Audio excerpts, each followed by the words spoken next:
Retirement के बाद अब मुख्यमंत्री के सलाहकार के तौर पर यहाँ हैं, वो भी फिल्म देखने पहुँचे हैं। तो यहाँ अभी आपको जब मैं पॉलिटिकल बात जो कर रहा था कि यहाँ जो यूपी का चुनाव होगा, वो यूपी का चुनाव निश्चित तौर पे 80 और 20 की तो लड़ाई होगी, लेकिन जो 80 में जो बंटवारा है, यानी कि जातियों की जब बात करेंगे, हिंदुत्व में जातियों की बात, उसको साधने की भी हर संभव कोशिश हर राजनीतिक दल करेगा। और इसी के तहत यहाँ पर चाहे भारतीय जनता पार्टी हो या फिर जिन तस्वीरों की आप बात कर रहे थे कि महाराणा प्रताप को लेकर के जो अखिलेश यादव ने वादे किए हैं, कहा है कि हम जो है यहाँ पर बड़ी मूर्ति लगाएंगे, उनकी सोने की तलवार उनकी लगाएंगे, 2 दिन की छुट्टी करेंगे महाराणा प्रताप जयंती पर। ये क्या राजनीति की कोशिश कर रहे हैं? क्योंकि ये कहा जा रहा है कि जो राजपूत वोट है उनको अपनी ओर लाना, ब्राह्मण वोट है उनको अपनी ओर लाना और बड़े पैमाने पर इस तरह के टिकट भी बांटना। क्या समाजवादी पार्टी इस रणनीति पर काम कर रही है? और दूसरा सवाल, जो मूवी अभी आ रही है, देखने जा रहे हैं सब लोग, कृष्णोत्सव, क्या राम के बाद अब कृष्ण की तैयारी है बीजेपी की? देखिए, उत्तर प्रदेश में राम, कृष्ण, शिव हर भगवान है और हर भगवान का अपना महत्व भी है और राजनीति में उस भगवान का ज़रूरत के हिसाब से नाम भी लिया जाता है। हालांकि फिल्म की स्क्रीनिंग है, इसको थोड़े हल्के अंदाज में देखना चाहिए, क्योंकि ये फिल्म पिछले महीने क्रू आया था, मुख्यमंत्री से मिला था, पूरी एक्टर, एक्ट्रेस, प्रोड्यूसर ये सब मिले थे। लेकिन जब बात करते हैं पीडीए की, तो अखिलेश यादव के पीडीए का जो नारा था वो पिछड़ा, दलित, अल्पसंख्यक था। लेकिन जैसे ही स्थिति बदलती है, वो जो ए है वो अगड़ा हो जाता है। इसी तरह जो पी है वो पंडित भी हो जाता है। तो कभी पीडीए पंडित के साथ जुड़ता है, कभी वो अगड़े के साथ जुड़ता है। तो ये जो अगड़े को जोड़ने की कोशिश है, इसमें आप देखिए कि ब्राह्मण चेहरों को लाने की कोशिश हो रही है। जो राजपूत हैं, इनके बारे में कहा जाता है कि इनको उस तरह का प्रतिनिधित्व नहीं मिला, इसलिए कुछ भी आए। जब समाजवादी पार्टी को पता है, जैसे बीजेपी मुस्लिमों को लाने की कोशिश करती है, ये जानते हुए कि मुस्लिमों से वोट नहीं देगा, लेकिन फिर भी कोशिश इसलिए करती है कि जो भी महिला मुसलमान ट्रिपल तलाक के मुद्दे पर, किसी भी मुद्दे पर अगर वोट देती है, प्रधानमंत्री आवास के नाम पर देती है, तो वो वोट उसका सरप्लस होगा। समाजवादी पार्टी भी इसी कोशिश में है कि पिछड़ों को जोड़े, दलितों को जोड़े। अल्पसंख्यक वो मान के चलती है कि फिलहाल उनके पास है, क्योंकि अल्पसंख्यकों के पास विकल्प नहीं है। लेकिन ये लड़ाई इसलिए बड़ी होगी क्योंकि AIMIM चुनाव लड़ेगी, यहाँ पर मजबूती से चुनाव लड़ेगी और जो भी वोट मिलेंगे रणवीर, एक सवाल मेरा आपसे है, और क्योंकि अब देखिए 2027 में योगी आदित्यनाथ इसी टीम के साथ चुनावी मैदान में उतरेंगे और इसीलिए हम कह भी रहे हैं कि योगी की टीम 2027 के लिए तैयार है। अब कुल मिलाकर 60 के 60 पद भर चुके हैं, फुल फ्लेज कैबिनेट है अभी उनके पास। मेरा सवाल रणवीर आपसे यह है, जो अपोजिशन बार बार ये सवाल उठा रहा है कि पर्ची आई, दिल्ली से पर्ची आई और उसके बाद जो है अगल बगल वाले झांकने लगे, इस शब्दावली का अखिलेश यादव ने प्रयोग किया कि योगी आदित्यनाथ की नहीं चली, दिल्ली से पर्ची आ रही है, उस लिहाज से तय हो रहा है। लेकिन बीजेपी ने इन 60 चेहरों के जरिए अब क्या मैसेज दिया है? मैं बड़ी पिक्चर की बात कर रही हूँ रणवीर। देखिए, अगर आज समाजवादी पार्टी सत्ता में होती और बीजेपी विपक्ष में होती और समाजवादी पार्टी में इस तरह की चीज़ें हो रही होती कि कैबिनेट एक्सपेंशन है, तो बीजेपी भी कुछ ऐसा आरोप लगाती कि चाचा ने कह दिया, भतीजे ने कह दिया, भतीजे की इच्छा थी, चाचा की इच्छा थी। ये राजनीति में आरोप प्रत्यारोप जो है ये बहुत सामान्य है। जब सत्ता में रहते हैं तो भाषा अलग होती है, विपक्ष में रहने पे भाषा अलग होती है। तो यूपी में भी वही चल रहा है। दल बदल को लेके बात कर रहे हैं, जो विपक्ष में बैठे हैं वो कह रहे हैं बाहरी को मंत्री बना दिया।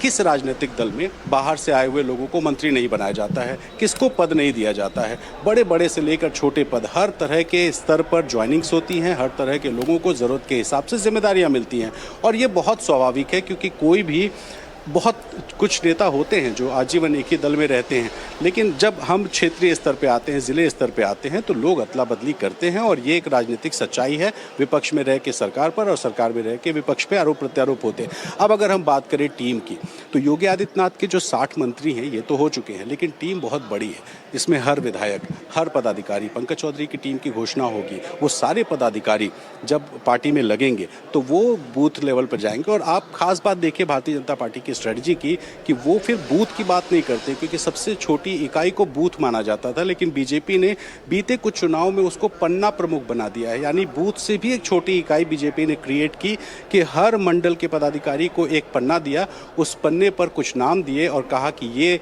वो लोग हैं जिसको साधना, जिनको पार्टी के साथ जोड़ना आपकी जिम्मेदारी है।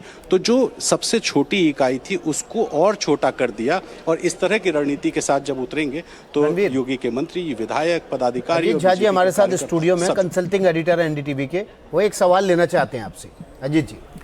रणबीर जी, अभी जो डिसीजन लिया गया कि किसी भी मिनिस्टर को हटाया नहीं जाएगा, किसी को डिमोट नहीं किया जाएगा, पर जब चुनाव 8 महीने के बाद जब होने वाला है तो उस समय तो कुछ ना कुछ सिटिंग एमएलए जो नॉन परफॉर्मिंग है उनको हटाया जाएगा, या हो सकता है उसमें से कुछ मिनिस्टर्स को भी हटाया जाए।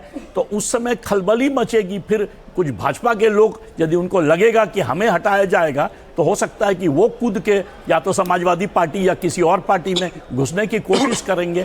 तो अभी जो लिया गया उससे तो बढ़िया होता कि अभी कुछ लोगों को हटा देते, ताकि ये जो कहने के लिए बैलेंस अभी किया गया है और बाद में जाके चुनाव के पहले उल्टा पड़ जाएगा। और जबकि भाजपा हमेशा नॉन परफॉर्मिंग एमएलए मिनिस्टर्स को हर चुनाव में हटाती है। तो इस पर क्या आपका रिस्पॉन्स है? देखिए, इसको कई तरीके से समझना होगा। पंचायत के चुनाव होने थे, पंचायत के चुनाव में देरी हो रही है। संभव है कि पंचायत चुनाव यूपी के विधानसभा चुनाव के बाद होंगे। नीचे स्तर पर लोग चाहते थे कि पंचायत चुनाव जल्दी हो जाए, वो नहीं हो रहा है। दूसरा, अगर अभी कुछ मंत्रियों को हटाते हैं तो डिस्टर्बेंस अभी से दिखाई देगा और जातियां कहीं ना कहीं कुछ ना कुछ लोगों की एक्सपेक्टेशंस बढ़ेंगी। तो एक्सपेक्टेशन जाहिर है, 403 विधायक हैं, सब चाहते हैं मंत्री बनना। जो सत्ता में है 250 से ज़्यादा विधायक हैं, वो चाहते हैं कि मंत्री बनना। सबको एडजस्ट नहीं किया जा सकता। अभी मैं ओम प्रकाश राजभर से बात कर रहा था, मैंने कहा हर जाति को प्रतिनिधित्व देने की कोशिश हो रही है। बोले ये संभव ही नहीं है, क्योंकि 96 तो सिर्फ ओबीसी हैं। इसके अलावा अगड़ी में भी बहुत सी जातियां हैं, एससीज में भी बहुत सी जातियां हैं, लेकिन एक रिप्रेजेंटेशन की कोशिश होती है कि जिसमें लोध को लेके आए। अब लोध को हो या पासी हो, ये वो वोटर्स हैं जो बीजेपी के साथ रहे थे। आपको समझना होगा, जब कल्याण सिंह थे तो पिछड़ों के सबसे बड़े नेता थे, लेकिन उनको तब भी लोध नेता कहा जाता था। इसी तरह से जब साक्षी महाराज है, उनको लोध नेता कहा जाता है, लेकिन एक वैक्यूम था लोध नेताओं को क्रिएट करने का, तो उसकी कोशिश है। और यहाँ आप देखिए, लक्ष्मी नारायण चौधरी ये पहुंचे हैं मंत्री, और धर्मपाल सिंह जी भी मंत्री हैं, ये भी पहुंचे। अब मंत्रियों के पहुंचने का सिलसिला जारी है। तो जैसा मैं बता रहा था कि यहाँ पर जब जो मंत्री हैं अगर उनको हटाया जाता है तो एक तो वो अभी से कहीं ना कहीं नाराज़गी होगी। बीजेपी अभी उस स्थिति में है कि इंतज़ार करे कि कब सही वक्त आएगा जब बीजेपी में टिकटों का बंटवारा शुरू होगा। वो ऐसा टाइम होता है जब टिकट कटते हैं और सबसे ज़्यादा जो लोग भागते हैं। रणवीर, आप हमारे साथ बने रहिए, इसलिए आपके पास फिर से लौटेंगे। अजय दुबे हमारे साथ जुड़े हुए हैं जन भवन के सामने से। अजय दुबे का रुख कर लेते हैं। अजय दुबे, मंत्रियों का विभागों का बंटवारा कब तक होगा, या केवल नए मंत्रियों को ही कुछ मिलेगा, या पूरा रिसफल होने वाला है?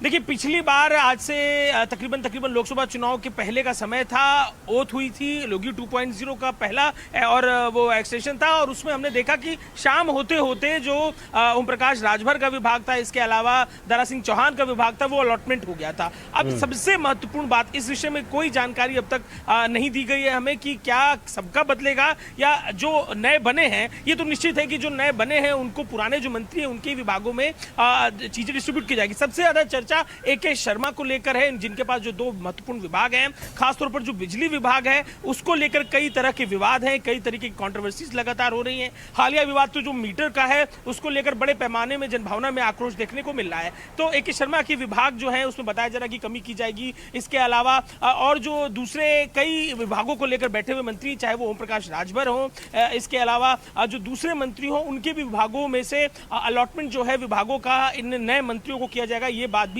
कही जा रही है। तो आपको एक बार तस्वीरें दिखाते हैं। देखिए, राजभवन में वो जो पूरी प्रक्रिया थी शपथ की, वो पूरी हो गई है। हाई टी इस समय चल रहा है। राज्यपाल मुख्यमंत्री की मौजूदगी में जो नए लोगों ने शपथ ली है वो बैठे हुए हैं, चाय पिलाई जा रही है, चर्चा की जा रही है, जो घटनाक्रम हुआ है उस विषय में बात की जा रही है। इस पूरे एक्सपेंशन में जो तमाम चेहरे हैं, 6 नए चेहरे, इसमें भूपेंद्र चौधरी जो प्रदेश अध्यक्ष रहे हैं उनका नाम महत्वपूर्ण, लेकिन निश्चित तौर पर मनोज पांडे जो नाम है वो सबसे एक अलग तरह का किरदार है जो भारतीय राजनीति में रेयरली देखने को मिलता है। जो विधायक किसी विपक्षी दल से है और शपथ मंत्री के तौर पर लेते हुए वो दिखाई दे रहे हैं। मनोज पांडे, जो बात कही जा रही है कि ब्राह्मणों को बैलेंस करने के लिए किया जा रहा है, तो निश्चित तौर पर बीजेपी के पास ब्राह्मण जो लीडरशिप है, भूपेंद्र चौधरी का भूपेंद्र चौधरी का कद उत्तर प्रदेश की राजनीति में बड़ा है, प्रदेश अध्यक्ष रहे हैं वो। ऐसी सूरत में यूं भी वो कैबिनेट मंत्री के बराबर या उसके ऊपर का दर्जा एंजॉय करते रहे। इस बार जब उनको मंत्री बनाया गया है तो कौन सा मंत्रालय देने की चर्चा है? बिल्कुल, देखिए जो अभी हालिया तौर पर जितिन प्रसाद जब लोकसभा चुनाव हुआ दिल्ली चले गए, उस दौरान पीडब्ल्यूडी मंत्रालय खाली हुआ, विभाग जो है पीडब्ल्यूडी खाली हुआ और मुख्यमंत्री के पास वो चला गया। तो बहुत ज्यादा चर्चा पीडब्ल्यूडी को लेकर की जा रही है। भूपेंद्र चौधरी के पास खुद भी अनुभव रहा है पंचायती राज का, तो क्या वो विभाग होगा? तमाम अलग अलग विभाग है और आपने हैवी वेट भूपेंद्र चौधरी नेता रहे इसकी बात कही। तो सुरेंद्र तोमर का जब ये तय हुआ कि उनके पद को बढ़ाया जाएगा तो वो सीधे पहुंचते हैं भूपेंद्र चौधरी के पास। तो इससे ही समझ में आता है कि कितने वेटेज उत्तर प्रदेश की राजनीति में भूपेंद्र चौधरी रखते हैं। लौटेंगे अजय आपके पास। हमारे साथ इस वक्त पॉलिटिकल गेस्ट भी मौजूद हैं। धर्मेंद्र यादव समाजवादी पार्टी से हैं, विशाल लोधी कांग्रेस पार्टी से हमारे साथ है, महेश वर्मा बीजेपी से जुड़े हुए हैं। मैं आप सभी का स्वागत करती हूँ। धर्मेंद्र जी, आपसे शुरुआत कर रही हूँ। देखिए, आपने रिपोर्टर्स जो ग्राउंड से इनपुट दे रहे हैं उनको भी सुना और जो हमारे कंसल्टिंग एडिटर है उनकी बात भी सुनी। मनोज पांडे को लेकर सबसे ज्यादा चर्चा हो रही है सर, और विपक्षी पार्टी के नेता होते हुए भी कैबिनेट में वो पहुंच गए। अब सवाल ये है बार बार जो उठ रहा है कि क्यों आप उनको नहीं रोक पाए, और खासकर जब ब्राह्मण राजनीति को लेकर आप लोगों ने निशाना साधा यूपी की सरकार पर, योगी आदित्यनाथ पर, तो ये उन्होंने जवाब दे दिया समाजवादी पार्टी को। ये भारतीय जनता पार्टी का दोहरा चरित्र कह सकते हैं आप इसको। और भारतीय जनता पार्टी जो आत्मनिर्भर भारत के नारे को देती है और अपने पार्टी के अंदर, अपने संगठन के अंदर वो आत्मनिर्भर नहीं हो पाती है, बाहर के नेताओं को इम्पोर्ट करके उन्हें जिम्मेदारी देने की बात कही जाती है। जहां तक भूपेंद्र चौधरी की जिम्मेदारी की बात है, इससे भी पहले एक पूर्व प्रदेश अध्यक्ष स्वतंत्रदेव सिंह जी हैं जिनके पास जल शक्ति मंत्रालय है। जितनी टंकियों का भ्रष्टाचार उत्तर प्रदेश में उनके मंत्री के कार्यकाल में हुआ है, मुझे लगता है कि पूरे भारत के इतिहास में किसी भी प्रदेश में और किसी एक विभाग में नहीं हुआ होगा जितना उनके कार्यकाल में हुआ है। तो ये तो रही इनके कार्यशैली की बात। दूसरी बात यह है कि अगर भारतीय जनता पार्टी ये कहती है कि हमारे पास मंत्री के पद खाली थे, उसे हम भर करके और उत्तर प्रदेश के लोगों का विकास करेंगे, तो जो आज तक विकास नहीं हुआ, 9 साल तक भारतीय जनता पार्टी उन पद को खाली रखी थी, तो इन खाली दिनों में भारतीय जनता पार्टी ने जनता के साथ न्याय नहीं किया। अगली महत्वपूर्ण बात यह है कि भारतीय जनता पार्टी हमेशा नारी बंधन का ढोल पीटती है। आज ये पता चल गया कि भारतीय जनता पार्टी ने अपने 6 में से 1 मंत्री महिला को बनाया है। 33% आरक्षण की बात होती है। सिर्फ 9 महीने बचे हैं, 9-10 महीने चुनाव के लिए बचे हैं, इतनी देरी हो गई कैबिनेट एक्सपेंशन में। लगातार चर्चा चल रही थी कि आखिर कब कैबिनेट एक्सपेंशन होगा, 6 पद खाली पड़े हुए हैं, इतना समय लग गया और इसीलिए विपक्ष अब आप पे सवाल उठा रहा है बार बार। नरेंद्र मोदी जी के विजन को, माननीय मुख्यमंत्री जी के विजन को हम सब धरातल पर उतारेंगे और उत्तर प्रदेश विकसित राज्य बनेगा, इस संकल्प के साथ हम जुटेंगे। अखिलेश जी कह रहे हैं 9 साल में कुछ नहीं किया, 9 महीने में। अखिलेश बाबू से पूछिए कि एक बार जरा अपनी 4 बार की सरकारों का और अब के 17 से अब तक का जरा अध्ययन करें। हमारे साथ ब्रजेश पाठक भी। ठीक, मूवी दिखाने के पीछे क्या राजनीतिक मकसद है?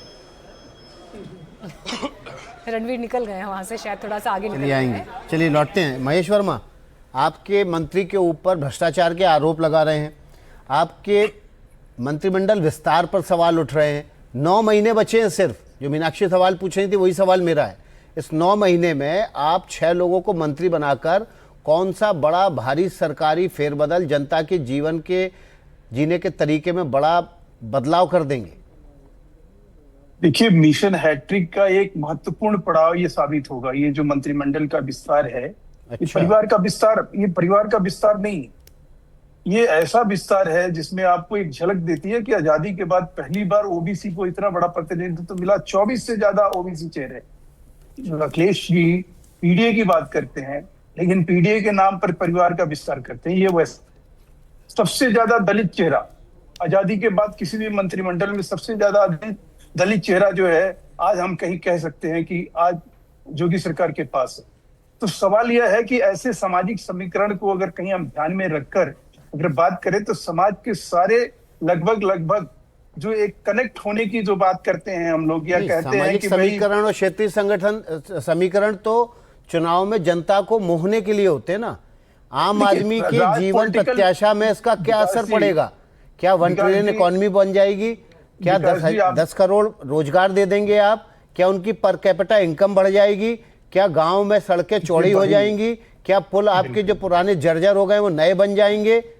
क्या बदलाव आ जाएगा?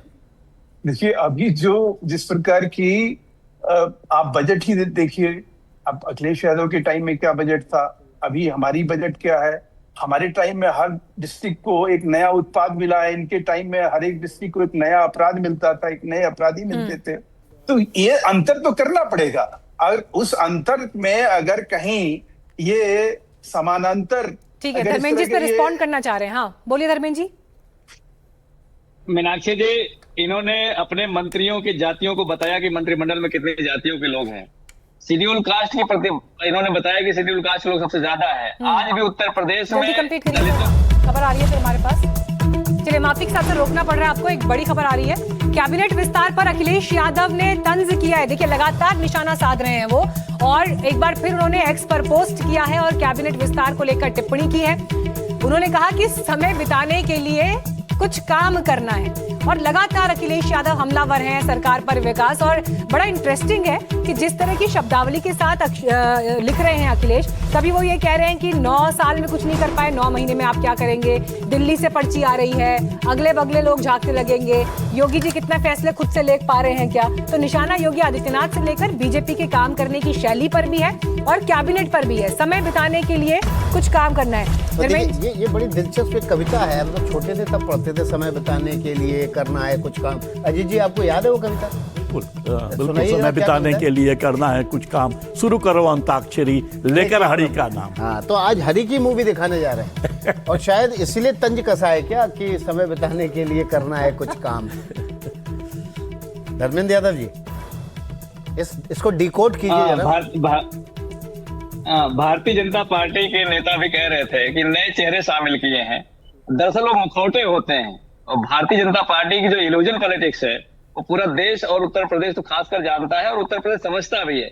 इसीलिए आपने देखा होगा कि 2024 में कोई भी प्रोपेगेंडा, कोई भी हथकंडा, कोई भी मुखौटा भारतीय जनता पार्टी का रिप्लाई ले लेती हूं। महेश जी, समय बिताने के लिए करना है कुछ काम, अंताक्षरी वाला जो वो गीत है वो पिरो दिया है आप लोगों की कार्यशैली पर अखिलेश यादव ने।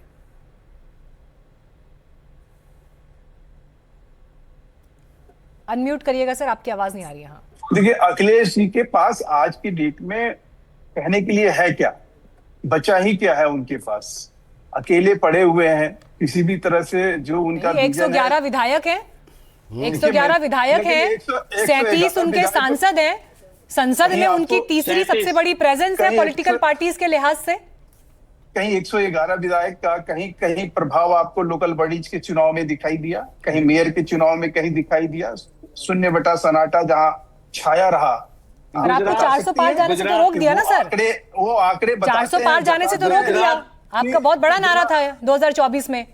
गुजरात, मीनाक्षी जी, गुजरात लोकल बॉडी के चुनाव का परिणाम हम तो ये कह रहे हैं कि ये उसी तरह के अवसरवादी लोग हैं। अभी तो अखिलेश जी का अच्छा एक और तंज उनका बड़ा आजकल वायरल हो रहा है, जो इंडी गठबंधन के लोगों के लिए वो कह रहे हैं कि हम बुरे समय में स्टालिन के साथ हैं, लेकिन कांग्रेसी जो है ये गद्दार और मक्कार निकले। इसी प्रकार से वो ममता बनर्जी को लेकर अपनी आंसू बहा रहे हैं, जिस ममता बनर्जी ने कभी मुलायम सिंह जी को गद्दार कहा था। लेकिन अब चलिए उन बातों को हम यहाँ रख के बात ना करें तो अच्छा रहेगा। आज का मुद्दा कुछ और है। मुद्दा ये है कि अखिलेश यादव के पास ऐसा क्या है आज करने के लिए, और 111 विधायकों के जरिए ऐसा क्या किया इन्होंने जो कि लोकल बॉडीज के चुनाव में ये कहीं दूर दूर तक दिखाई नहीं दिए। आपके हाथ से नेता निकलते जा रहे हैं, आपके हाथ से कार्यकर्ता निकलते जा रहे हैं, आपकी राजनीति। अरे देखिए बड़ी बात आ गई है, कह रहे हैं बीजेपी सीएम का मतलब कुरियर मैसेंजर, ये कह रहे हैं अखिलेश यादव। अरे अब तो मतलब ये कुरियर मैसेंजर, वो ये कह रहे हैं कि आप लोगों के राज्य में जहां भी चीफ मिनिस्टर्स हैं उनके पास अपनी पावर नहीं है, सेंटर से रिमोट कंट्रोल से चल रहे हैं। सुबह उन्होंने किया था, कल ट्वीट किया था कि चिट्ठी आ गई क्या, और आज कह रहे हैं कुरियर मैसेंजर। मैं कह रहा हूं कि वो इस चीज को जो हमें कहीं आईना दिखाने चले, वो अपने आप में तो देखे कि वो खुद से क्या है, उनको विरासत में क्या मिली हुई है। अगर उनके पिताजी अगर पार्टी नहीं बनाए होते तो परिवार की पार्टी धर्मेंद्र यादव जी, क्या आज अखिलेश यादव की औकात है और अखिलेश यादव का क्या राजनीतिक कद होता? मीनाक्षी जी, ठीक है, ऐसे शब्दावली थोड़ा सा संयम से बात करेंगे। हाँ बताइए धर्मेंद्र जी। मीनाक्षी जी, ये भारतीय जनता पार्टी की परंपरा है, जिन शब्दों का इस्तेमाल ये कर रहे हैं, जो एक सूबे के मुख्यमंत्री रह चुके हों, देश की तीसरी सबसे बड़ी पार्टी के राष्ट्रीय अध्यक्ष हो, इनके राष्ट्रीय अध्यक्ष की तरह तो कोई घूस लेता हुआ नहीं पकड़ा गया कैमरे में। ये भारतीय जनता पार्टी के लोग हैं। जिन मंत्री की शपथ दिलवाई है उन्होंने ऑन कैमरा घूस लिया, शुभेंदु अधिकारी, तो ये भ्रष्टाचार का गठजोड़ है भारतीय जनता पार्टी का, और धोखेबाज और गद्दारों का जो गढ़ है भारतीय जनता पार्टी आज के समय में, ये भारतीय जनता पार्टी अपने कार्यकर्ताओं की भी उपेक्षा कर रही है। इसको भी सोचने की जरूरत है। लेकिन हम बुनियादी बात पे आते हैं। आपकी शब्दावली बहुत अच्छी है, आपकी शब्दावली जो है हमारे मैंने संवैधानिक पद पर बैठे व्यक्ति के लिए बहुत अच्छा बात आप कह रहे हैं। मैंने संवैधानिक मेरे लिए आईना दिखा रहे थे, मैंने आपके लिए संवैधानिक नहीं होता है। नहीं, मैंने संवैधानिक मेरे लिए लागू होता है, बहुत आदरणीय है, और हमने कह दिया तो वो पाप हो गया। और आप जो बोल रहे हैं, मैं विशाल लोधी को भी चर्चा में जोड़ूंगी। विशाल लोधी को लगे स्क्रीन पर। एक सेकंड विशाल लोधी जी, अभी आपने सुना क्लियर कट जो है महेश वर्मा जी यहाँ पर बता रहे हैं कि कैसे अखिलेश यादव अगर मिलने के लिए गए ममता बनर्जी से, स्टालिन से, उन्होंने कहा कि बुरे वक्त में भी हम अपने अलायंस पार्टनर के साथ हैं। अप्रत्यक्ष रूप से निशाना कांग्रेस पार्टी पर था। राहुल गांधी ने जिस तरह से ममता बनर्जी की हार के बाद रिएक्शन दिया, उन सबसे अलग अखिलेश यादव मिलने के लिए पहुंचे वहां पर। क्या आपको लग रहा है कांग्रेस पार्टी इंडिया अलायंस में पीछे छूट रही है और अखिलेश यादव अपना दबदबा कम से कम इन मुलाकातों के जरिए जाहिर कर रहे हैं? यूपी में भी कहां दिख रही है कांग्रेस पार्टी? कैबिनेट एक्सपेंशन पर तो कुछ अभी तक आया नहीं, पोस्ट नहीं आया ना राहुल गांधी का ना प्रियंका गांधी का। देखिए, उत्तर प्रदेश की जो बात अभी जो आपने पहली बात, जैसे बंगाल का चुनाव होता है, आपने खुद सोशल मीडिया के माध्यम से देखा होगा, एक ममता बनर्जी को लेके राहुल गांधी जी ने संदेश देने का काम किया, उनसे फोन से बातचीत की। उनका व्यक्तिगत विषय है, इन विषयों को राजनीति में इतना तोड़ देना ये मैं नहीं समझता। वर्तमान में मुद्दों पे आते हैं। आज जिस तरह उत्तर प्रदेश में भारतीय जनता पार्टी ने अपनी कैबिनेट का विस्तार किया है, तो मुझे ऐसा लगता है कि भारतीय जनता पार्टी ने अपने कुछ कुकर्मों को छुपाने के लिए जो जातीय समीकरण पेश करने की कोशिश की है।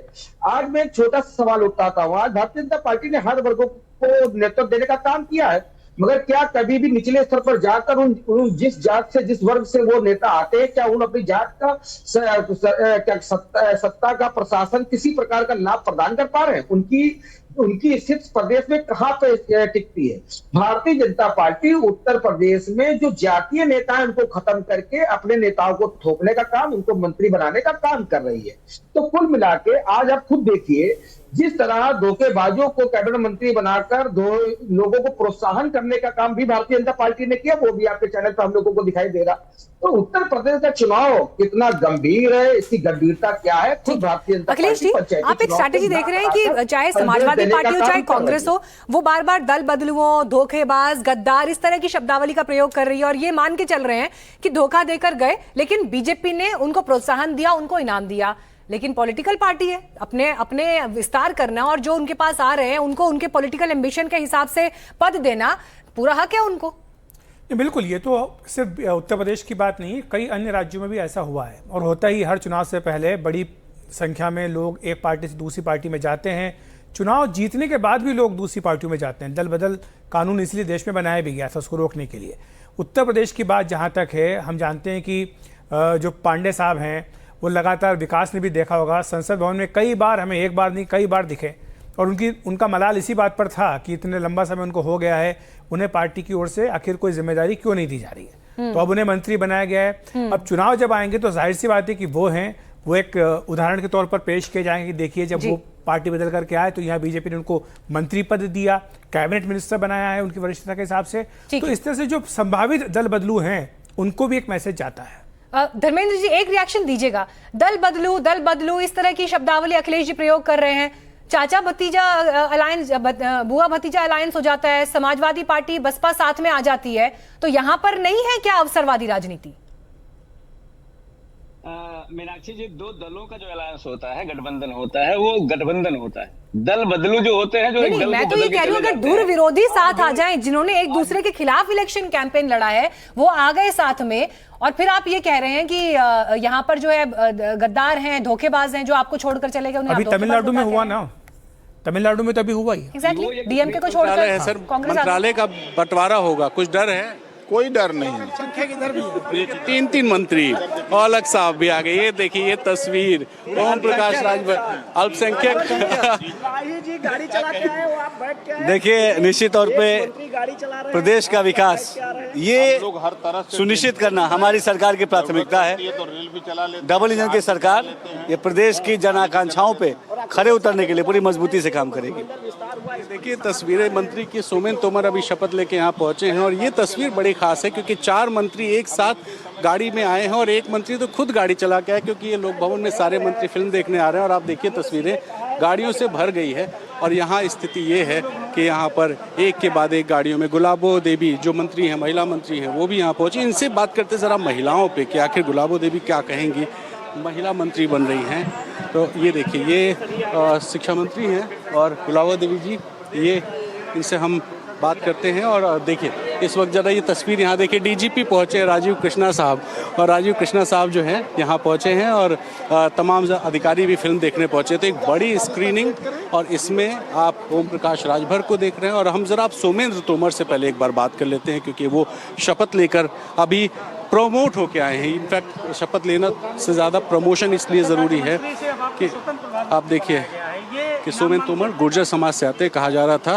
कि अशोक कटारिया मंत्री हो सकते हैं लेकिन उनको मंत्री नहीं बनाया, तो अब सोमेन तोमर को प्रमोट कर दिया। सोमेन भाई आप ये देखिए, बस हम इनसे बात करेंगे और एक के बाद एक मंत्रियों के आने का सिलसिला जारी है। तस्वीरें बड़ी खास है क्योंकि सारे मंत्री यहाँ पर फिल्म देखने पहुँच रहे हैं। कृष्णावतारम अनिल कुमार जो आरएलडी कोटे से कैबिनेट मंत्री हैं वो पहुँचे हैं और यहाँ पर यहाँ वो भी देखिए आरएलडी के भी कुछ नेता यहाँ पर आए हैं।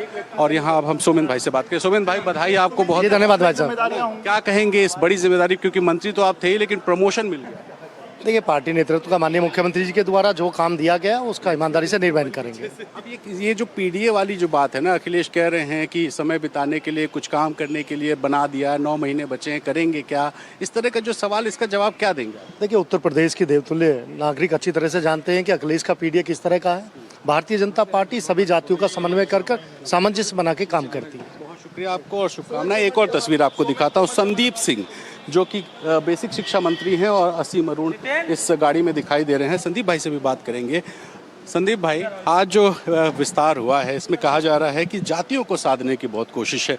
आप तो लोध जाति से आते हैं, एक लोध को भी मंत्री बनाए, क्या कहेंगे? देखिए मुझे लगता है कि हमारे शीर्ष नेतृत्व ने जो निर्णय किया है और सारा मंत्रिमंडल मिल करके माननीय मुख्यमंत्री जी के मार्गदर्शन में और हमारे प्रधानमंत्री श्री नरेंद्र मोदी जी के नेतृत्व में पूरी निष्ठा के साथ, पूरी लगन के साथ में देश और प्रदेश को मजबूत बनाने के कार्य कर में सभी लोगों को समाहित करके चलने का हमारा पार्टी, भारतीय जनता पार्टी जिस तरह से प्रयास करती है, सर्व समाज को साथ में लेकर के चलने का प्रयास करती है, उसी को देखते हुए सभी समाज को अच्छा नेतृत्व मिले और मंत्रिमंडल में हिस्सा मिले। आज मंत्रिमंडल के विस्तार में सभी लोगों को समाहित किया गया है।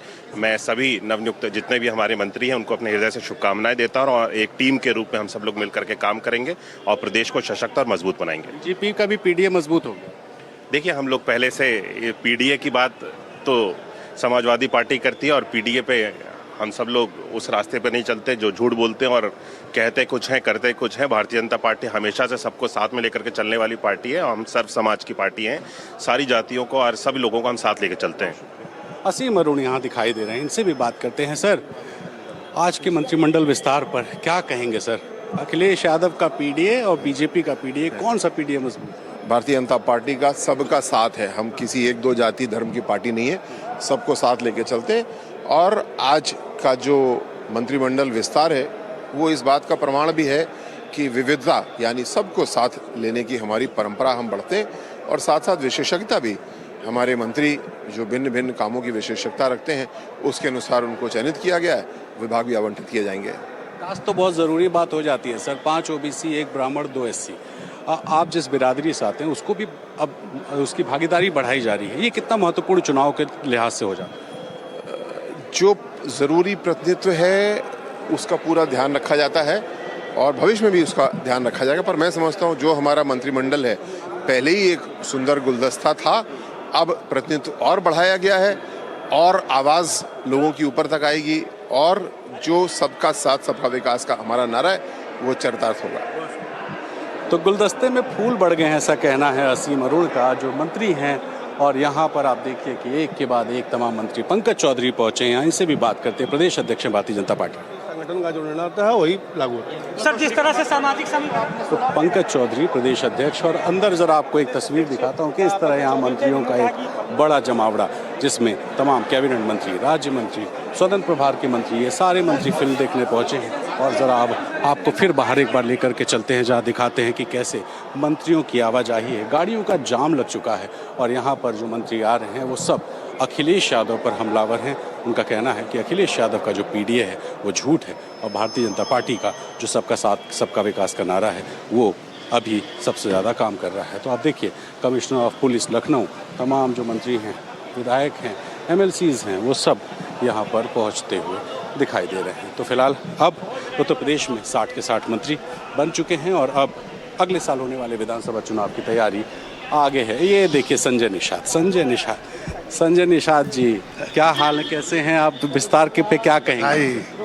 सभी नई टीम को जो भी आज जिनको दायित्व दिया गया है, प्रदेश को गति देने के लिए व्यवस्था दी गई है संविधान में, उसके हिसाब से जिसको अवसर था। कहा जा रहा है जातियों को साधने की बड़ी कोशिश है, आप तो जातियों के एक्सपर्ट हैं। जिन जातियों को 70 साल से सताया गया हो, संवैधानिक न्याय और सुरक्षा न मिला हो, उन्हें सम्मान तो मिलेगा ना। नेतृत्व, रिप्रेजेंटेशन तो चाहिए ही, कम से कम उनके रिप्रेजेंटेशन की बात की गई है। जाति एक ऐसी सच्चाई जो हटेगी नहीं यूपी की राजनीति, हटेगी समय आने पर। संविधान के मुताबिक जब संवैधानिक सुरक्षा मिल जाएगा और समानता हो जाएगी तो हट जाएगा, और समानता के लिए प्रयास किया जाएगा। जानते थे कि कभी बंगाल का राजनीति नहीं हो सकता है, वहाँ 2/3 बहुमत से आज भारतीय जनता पार्टी की मोदी जी। देखिए, आप आज योगी मंत्रिमंडल का विस्तार हुआ है। इसमें 6 मंत्रियों को पहली बार मंत्री बनाया गया है, जबकि 2 का प्रमोशन हुआ है।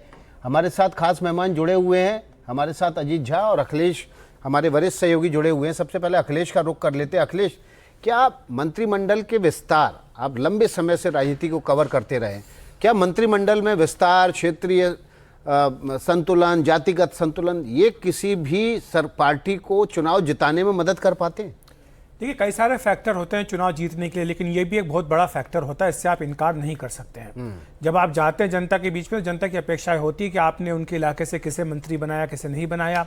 जब जाति समूहों से बात करते हैं तो वो भी पूछते हैं कि आपने हमारी जाति को कितनी नुमाइंदगी दी है या नहीं दी है। तो इसलिए सारी बातें होती हैं। एक पॉलिटिकल पार्टी जो कि पावर में होती है उसको ये सारी बातों का ध्यान रखना होता है। आपने देखा होगा कि आज जब विस्तार हुआ है तो 6 जो नए मंत्री बनाए गए उनमें से 1 को छोड़ के बाकी सारे या तो सेंट्रल से हैं या फिर वेस्टर्न यूपी से हैं। तो इसका मतलब बिल्कुल साफ था कि एक तरह का रीजनल इम्बैलेंस था इस सरकार में, इसको कि ठीक करने की कोशिश की गई है। अब बाकी ये भी होगा कि जब पंकज चौधरी की टीम बनेगी उसमें भी बाकी चीज़ों का ध्यान रखा जाएगा। जब टिकट बांटे जाएंगे चुनाव के समय तब भी इस बात का ध्यान रखा जाएगा। तब जो सबसे बड़ी चुनौती है विकास अभी सरकार के सामने वो है एंटी इनकम्बेंसी की। 2 बार लगातार सरकार बन चुकी है, तीसरी बार हैट्रिक बनाने के लिए योगी चुनाव मैदान में उतरेंगे और तीसरी बार चुनाव जीतना बहुत मुश्किल होता है, खासतौर से उत्तर प्रदेश जैसे इतने विशाल राज्य में। तब बड़ी चुनौतियां होंगी। तो इसीलिए अभी से पार्टी ने अपना जो घर है उसको ठीक करना शुरू कर दिया। लेकिन लोध समाज के रिप्रेजेंटेशन की बात हो रही थी, मीनाक्षी बीच में बात कर लें। अखिलेश, संदीप सिंह कल्याण सिंह के पोते हैं जी, मंत्री हैं, उसके बावजूद अगर एक और लोध को कैबिनेट में इंडक्ट करना पड़ रहा है तो क्या संदीप सिंह लोध समाज का, लोधियों का रिप्रेजेंटेशन नहीं कर पा रहे हैं? प्रतिनिधित्व कर तो रहे हैं, लेकिन जो कल्याण सिंह का कद था, जो कल्याण सिंह की लोकप्रियता थी, उसका मुकाबला करने वाला कोई है नहीं, या उनकी जो भरपाई करने वाला है वैसा कोई चेहरा नहीं मिल पा रहा है। कल्याण सिंह के बेटे, वो भी लंबे समय तक आप जानते हैं कि लोकसभा के सांसद हैं, उसके बाद उनके बेटे को मंत्री बनाया गया, विधानसभा में लाया गया। इसके बावजूद बीजेपी को लगता है कि देखिए 9 महीना में क्या करेंगे। नहीं, देखिए 9 महीना 9 साल की बात नहीं है। आज 9 साल में क्या किए हैं? 9 साल में उत्तर प्रदेश का तकदीर बदल दिए। यही उत्तर प्रदेश था कि आप ही लोग मीडिया में दिखाते थे कि पुलिस अधीक्षक के आवास के सामने पुलिस उपाधीक्षक को घसीटा जाता था और समाजवादी पार्टी के गुंडे घसीटते थे। जेल से कुख्यात अपराधी जो डीजीपी से आकर के मिलता था, आप ही लोग टीवी पर दिखाते थे। आज मजाल है कि कोई अपराधी आज किसी सिपाही का कॉलर पकड़ेगा तो उसका कलेजा निकाल लेगा। आज किसी का मजाल है कि जाकर डीजीपी कार्यालय में कोई अपराधी चला जाए। आज या तो प्रदेश छोड़ के भाग गए हैं या ऊपर चले गए हैं। अब अपराधी उत्तर प्रदेश में नहीं है। पीडीए इस तरह का राज किसने स्थापित किया? योगी आदित्यनाथ जी ने किया। पीडीए को साथ दिया। और अखिलेश जी के राज्य में क्या हो रहा था वो भी आप दिखा रहे थे। इस राज्य में क्या हो रहा है वो भी आप दिखा रहे हैं। पीडीए को साथ दिया आप लोगों ने। पीडीए क्या? भारतीय जनता पार्टी समाज के हर वर्ग की चिंता करती है। पीडीए कहने वाले लोग केवल अपने परिवार की चिंता करते हैं। उन्हीं के समाज का व्यक्ति मोहन यादव आज मध्य प्रदेश जैसे राज्य का मुख्यमंत्री है। क्या उन्हीं का समाज का व्यक्ति कोई मुख्यमंत्री बनने का सपना देख सकता है? राष्ट्रीय अध्यक्ष बनने का सपना देख सकता है? नहीं देख सकता है। लेकिन भारतीय जनता पार्टी में एक सामान्य कार्यकर्ता भी मुख्यमंत्री बन सकता है, प्रधानमंत्री बन सकता है, उसको सर्वोच्च पद को प्राप्त कर सकता है। आखिरी सवाल, मनोज पांडे जी को लेकर अखिलेश यादव जी कह रहे हैं कि भाई तोड़ा बहुतों को, पद एक ही को दिया। देखिए, मनोज पांडे जी समाजवादी पार्टी क्यों छोड़े? सनातन का गाली दिया जा रहा था समाजवादी पार्टी के लोगों द्वारा, उसका वो विरोध कर रहे थे। राम जन्मभूमि का वो सपोर्ट कर रहे थे, राम जन्मभूमि मंदिर का सपोर्ट कर रहे थे। समाजवादी पार्टी विरोध कर रही थी, आज तक मंदिर दर्शन करने नहीं गए लोग। तो इसलिए उन्होंने कहा कि जिस समाज में मैं पैदा हुआ हूँ, जिस समाज के लिए मैं जीवन भर जिसके लिए समर्पित रहा हूँ, उस समाज को गाली दे रही समाजवादी पार्टी और सनातन धर्म का विरोध कर रही है, तो इसलिए हम त्याग पत्र दे रहे हैं। आज सनातन के मानने वाली पार्टी ने उनको मंत्री बना दिया।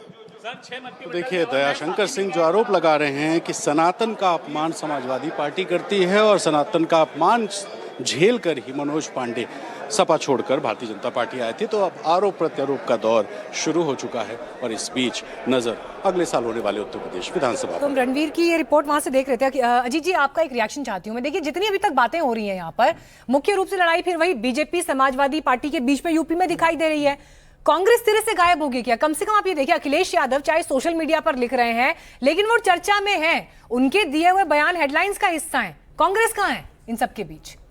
नहीं, आपने अच्छा कहा। अखिलेश, उनका एक तो 37 एमपी है, 111 एमएलए हैं, फिर भी वो आइसोलेटेड हैं कुछ हद तक, क्योंकि इंडिया अलायंस काफी बैकफुट पर है। बट एजेंडा के तौर पर यदि देखा जाए तो अखिलेश एक तरह से मैं कहूंगा कि बैटिंग कर रहे हैं फ्रंट फुट पे, क्योंकि पीडीए लगाए हैं। अभी जो कैबिनेट एक्सपेंशन हुआ है, जिस तरह से बीजेपी पिछड़े समाज का, दलित समाज के मिनिस्टर्स को आगे बढ़ा रहे हैं, तो लगता है बीजेपी 10 साल एंटी इनकम्बेंसी जो है मंत्री जी का, विशेष रूप से माननीय गृह मंत्री जी और उत्तर प्रदेश के माननीय मुख्यमंत्री जी का भी आभार प्रकट करूंगा कि एक नई जिम्मेदारी पर, एक नए दायित्व को उन्होंने, उनकी कृपा से, उनके कारण आज हमें मिला है। और मैं पूरी निष्ठा से अपने दल के लिए, अपनी पार्टी के लिए और सरकार की नीतियों रीतियों को आम जन तक और बेहतर और मजबूत तरीके से पहुंचाने के लिए पूरी मजबूती से काम करूंगा। आपको लेके एक तरह से इशारा किया कि नहीं, एक ट्वीट हो तो देखा जाए।